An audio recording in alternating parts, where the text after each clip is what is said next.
Good afternoon, everyone. Just before I begin, I want to express on behalf of myself, the Canadian delegation, our appreciation to President Lee, our Korean hosts, for an extraordinary set of meetings, extraordinary productive set of meetings, also for their hospitality, their friendship, and their partnership. So we will be going back to Ottawa shortly, those of us going to Ottawa, after concluding an important and very productive week. This marked my first trip to Asia as Prime Minister, and Asia is a region like Canada that's at the forefront, at the coalface, if you will, of the global transformation that is gathering pace. And throughout my visit, and in every conversation, whether it was with a world leader, a CEO, an investor, there was one theme that was constant, which is the uncertainty around that transformation. But because this is Asia, the conversation quickly turned to the opportunities. Because uncertainty holds back investment, it freezes business strategies, it curtails jobs. Opportunity comes from fundamentally changing how countries trade, how they partner, how they build, and the technologies that go with that. Le Canada se trouve à un point tournant, à l'aube d'une nouvelle ère. L'ancien monde, sur lequel reposait une grande partie de notre prospérité, est en train de disparaître. Le nouveau monde n'est pas encore apparu. Comment nous réagissons aujourd'hui déterminera notre avenir économique pour les décennies à venir. La prochaine ère du Canada serait marquée par l'ambition, l'innovation et la croissance. In 3 days, our government will table our first federal budget. Our plan to protect our communities, our borders, our way of life. Our plan to build a stronger economy where everyone has a chance to get ahead.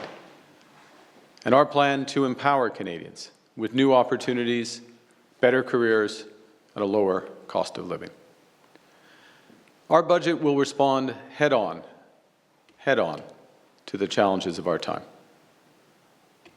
We all know the United States is changing its trading relationship with Canada, but it's changing all of its trading relationships.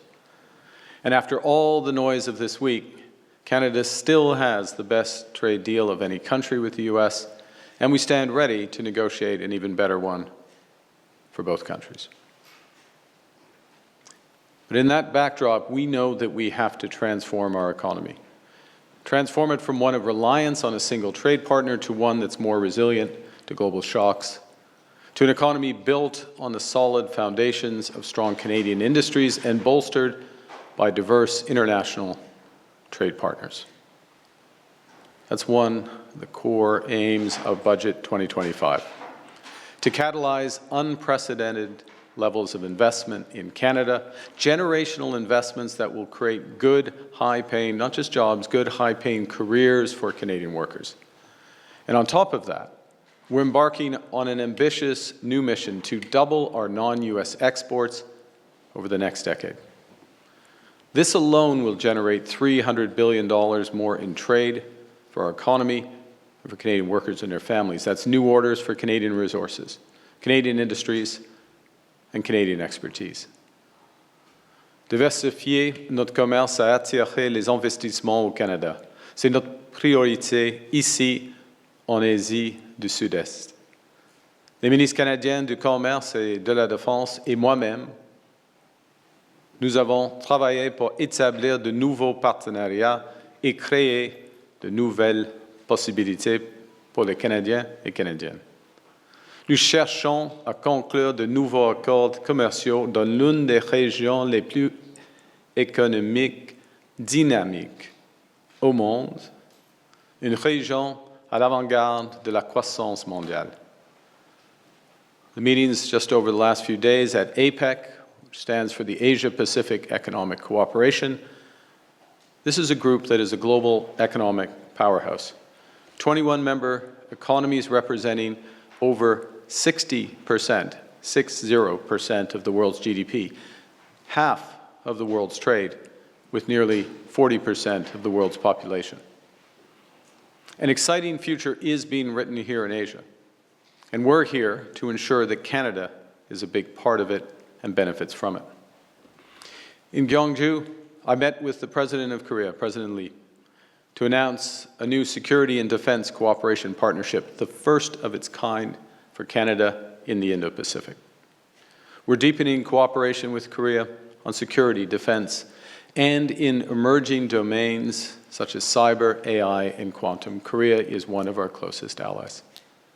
Ce partenariat stratégique global entre le Canada et la Corée renforcera une région Indo-Pacifique libre, ouverte et fondée sur des règles. Cet accord stimulera l'innovation en défense et créera de nouvelles possibilités pour les travailleurs canadiens et coréens. You know, since we signed our free trade agreement with Korea about a decade ago, trade between our two nations has doubled. But that's just the start. We can do a lot more. So next year, there will be a Team Canada trade mission to Korea to find new markets and new customers for Canadian businesses and their workers. Also here in Gyeongju, I met with the Prime Minister of Thailand, and he and I agreed that we will launch free trade negotiations between our nations with the intention of completing them over the next year. Thailand is Canada's second largest trading partner in Southeast Asia, and a new free trade agreement will create new opportunities for Canadian companies in agri-food, in infrastructure, in clean technology, and defense. Yesterday, President Xi of China and I had the first formal meeting between the leaders of our two countries in nearly 8 years. We have to talk to each other if we want to make progress and address issues. We agreed this meeting marked a turning point in our bilateral relationship. We have now unlocked a path forward to address current issues and to build the enormous opportunities between our two countries, including in agriculture, energy, clean technologies, tourism, and cultural exchanges. I have accepted President Xi's invitation to visit China in the new year. And the President and I directed our ministers and officials to work together to find solutions to current challenges and to identify areas for cooperation and growth in advance of that meeting. This morning, I met with the President of Chile, where we signed an updated Canada-Chile strategic partnership, deepening cooperation in critical minerals, clean energy, wildfire management, and digital technologies. Chile is the world's largest copper producer. It has the world's largest reserves of copper and lithium, and it wants to work with Canada's sophisticated mining and infrastructure investors to develop sustainably those resources and the supply chains. Le Canada et le Chili sont des partenaires dans le cadre d'un accord de libre-échange depuis 1997. Nous renforçons cette relation pour accroître le flux d'exportation canadienne et générer davantage d'affaires pour les entreprises canadiennes, en particulier dans les secteurs miniers et dans les produits pharmaceutiques et des machineries. This progress in the last few days builds on the momentum from earlier this week on the margins of the ASEAN Summit, where I met with President Marcos of the Philippines, and he and I agreed to initiate negotiations on a new free trade agreement between our two nations, Canada and the Philippines, with a goal of concluding it by this time next year. In all of my meetings with the ASEAN leaders, I heard a consistent message. Canada wants to do more with Canada. And to that end, we agreed to accelerate the Canada-ASEAN free trade negotiations targeting completion by next year. And for reference, ASEAN is 20% of the global economy.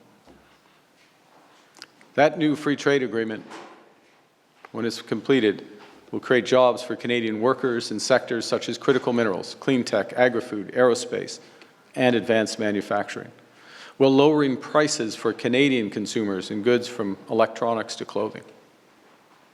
This week, I also met with CEOs of multinational companies, investors, and heads of sovereign wealth funds from across Asia with a mission to catalyze new investment into Canada. With the Minister of National Defence, I visited the Hanwha Ocean Shipyard, which is one of 2 finalists for the Canadian Patrol Submarine Project. This project will protect Canadians. It will help protect our allies. And we will design it so it provides enormous ongoing investment and jobs in Canada. In Kuala Lumpur, we announced funding to expand the BlackBerry Cyber Security Center of Excellence into an international hub for cyber intelligence and security innovation. Witnessed Malaysia Airlines sign a deal with CAE to purchase Canadian-built flight simulator, and a testament to Canada's ever-growing footprint in the region. Our government is working hard, it's moving fast to expand Canada's reach globally. We've already signed new agreements with the UAE in artificial intelligence infrastructure, the European Union in defense and trade, Germany in critical minerals, Mexico in agri-food. Nous avons également conclu des négociations sur un code de libre-échange avec l'Équateur qui réduit ou élimine les droits de douane sur la majorité des exportations canadiennes. Last month in Ottawa, we concluded a historic free trade agreement with Indonesia. Now, as I said earlier, the mission of Budget 2025 is to catalyze unprecedented investment in Canada. So to support that, we're forging these new partnerships with APEC countries so Canadian workers and businesses can sell more of what we build and grow.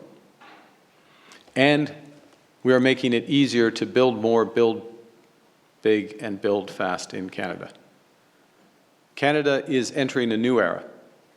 This is our moment to define our next century. We have the resources to transform our economy from one of reliance to resilience. We're an energy superpower with the 3rd largest reserves of oil and the 4th largest reserves of natural gas in the world. This past June, we shipped our first LNG export to Asia. By 2030, we will produce 50 million tons of LNG each year, all destined for Asian markets. By 2040, that number could double. We already have a domestic electricity grid that is 85% clean, which we can increase by another 50% through new generation, including large-scale hydro and nuclear, both utility-scale and commercial SMRs. La semaine dernière, nous avons annoncé un nouveau projet financement pour le projet nucléaire d'Arlington, en Ontario, qui fera du Canada le premier pays du G7 à disposer d'un petit réacteur modulaire opérationnel. This new reactor will help power clean manufacturing, AI infrastructure, and the electrification of our sustainable economy. You know, we're having all these conversations, making these agreements on critical minerals because we are among the top 5 producers of 10 critical minerals that are essential for the energy transition. So we're fast-tracking mines and producing to meet demand. Nous sommes la première destination mondiale pour les diplômes de maîtrise arbitrant la main-d'œuvre la plus qualifiée de la planète. Le Canada est une chef de file mondiale dans le domaine de technologies propres, de l'intelligence artificielle, des sciences de la vie et de l'informatique quantique. In an uncertain world, to go back to where I started, in an uncertain world, a confident Canada is charting its own course, finding new partners, making major investments, seizing the future for Canadian workers and their families. Because we are Canada strong.